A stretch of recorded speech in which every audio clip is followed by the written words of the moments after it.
আমি আমার দয়াময় সৃষ্টিকর্তার প্রশংসা করছি। দয়াময় সৃষ্টিকর্তার মদতে আমি কিছু বলার চেষ্টা করছি।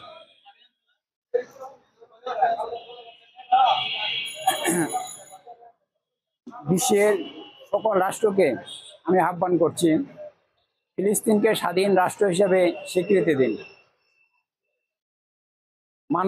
মানুষের পিছে দাঁড়াবে, এটাই। জেগে ওঠো মানব, দেখাও মানবতা। জেগে ওঠো মানব, দেখাও মানবতা।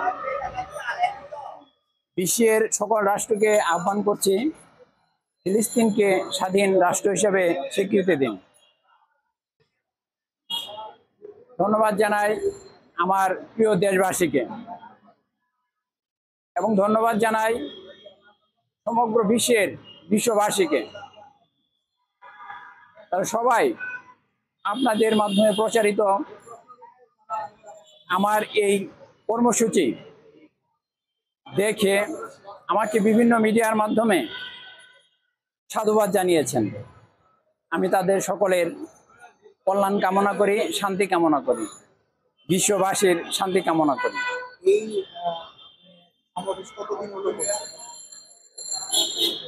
আমি অনেক পূর্ব থেকেই করে আসতেছি, তো বিশেষ করে মূলত যে করতেছি, রাশিয়া ইউক্রেন যুদ্ধ শুরু হওয়ার পর থেকেই রাশিয়া ইউক্রেন যুদ্ধ বন্ধের বিষয়ে করেছি। দেশের বিভিন্ন স্থানে করেছি, প্রেস ক্লাবে করেছি, বিভিন্ন জায়গায় আমি করেছি। আর এখন শুরু করেছি এই প্যালেস্টাইনে নতুন করে উত্তপ্ত হওয়ার পর থেকে আবার এই প্রোগ্রাম শুরু করেছি। এখন বিশেষ করে আমি মূলত সারা বিশ্বের শান্তি প্রতিষ্ঠার জন্য কর্মসূচি পালন করছি। আমি আমার দেশের এবং সারা বিশ্ববাসীর বিভিন্নভাবে সাধুবাদ পেয়েছি।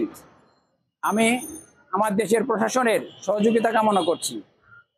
আমি আমার দেশের প্রশাসনের সহযোগিতা কামনা করছি। আমি যেন বিভিন্ন দেশের রাষ্ট্রদূতদের সঙ্গে দেখা করতে পারি, এজন্য আমি আমার দেশের প্রশাসনের সহযোগিতা কামনা করছি। দৃষ্টি আকর্ষণ করছি মাননীয় মহামান্য রাষ্ট্রপতি এবং মাননীয় প্রধানমন্ত্রী দৃষ্টি আকর্ষণ করছি। আমি বিভিন্ন দেশের রাষ্ট্রপ্রধান, সরকার প্রধানদের সঙ্গে কথা বলার জন্য প্রস্তুতি নিচ্ছি এবং আমার দেশে অবস্থিত বিভিন্ন দেশের যে সমস্ত প্রতিনিধি রয়েছে, রাষ্ট্রদূত, অ্যাম্বাসিডর, হাই কমিশনার, তাদের সঙ্গে আমি কথা বলতে চাই। সার্বিকভাবে সহযোগিতার সরকারের কাছে আশা করছি, কারণ যেহেতু এটি রাষ্ট্রীয় ব্যাপার, একটি রাষ্ট্র আরেকটি রাষ্ট্রের সাথে যোগাযোগের মাধ্যমে আমি তাদের সহযোগিতা ছাড়া তো কোনো ব্যক্তি হিসেবে আরেকটি রাষ্ট্রের সাথে যোগাযোগ করা অত্যন্ত কঠিন। দেশীয় আইন আছে, আমি দেশীয় আইনের প্রতি শ্রদ্ধাশীল। আন্তর্জাতিক আইন রয়েছে, আন্তর্জাতিক আইনের প্রতি আমি শ্রদ্ধাশীল। যেহেতু আমি মানব, আমার পরিচয় একটা আমি এখানে উল্লেখ করেছি, আপনারা দেখলে বুঝতে পারবেন। দয়াময় সৃষ্টিকর্তার সৃষ্টিকুলের মানব মণ্ডলীর তথা মানব জাতির একজন। আমি আজম জামাল, দয়াময় সৃষ্টিকর্তার সৃষ্টিকুলের মানব মণ্ডলীর তথা মানব জাতির একজন।